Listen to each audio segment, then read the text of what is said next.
This one is all about reversal, because Steve Scalise doesn't just argue against Democrats, he uses their own words against them, and that's what makes this hit. It starts with a familiar accusation. Republicans are responsible for the shutdown. They control everything, so the blame is theirs. That's the setup. Clear, direct, politically effective, but Scalise doesn't try to out-argue it with new data. He does something smarter. He goes backwards. He pulls a quote from Hakeem Jeffries himself, years earlier, and that quote says the exact opposite, that failing to fund Homeland Security would be legislative malpractice. Now suddenly, the argument flips, because it's no longer Republican versus Democrat, it's past versus present, consistency versus contradiction, and that's a much harder position to defend. Now watch how he builds on it. He doesn't stop at the quote, he layers urgency, terror threats, national security, workers not getting paid, people sleeping in their cars. He's stacking stakes, making the situation feel immediate, serious,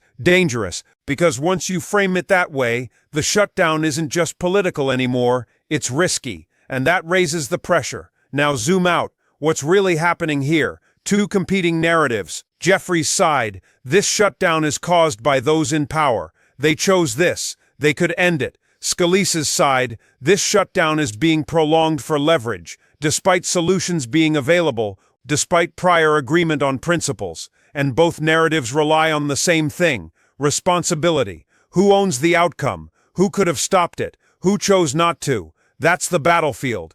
Now here's the key move. By introducing Jeffries' past statement, Scalise isn't just arguing policy, he's questioning credibility. Because if the same action was malpractice before, but acceptable now, then something changed, and that something becomes the target. Politics, strategy, power. And once that doubt is planted, every argument that follows gets filtered through it.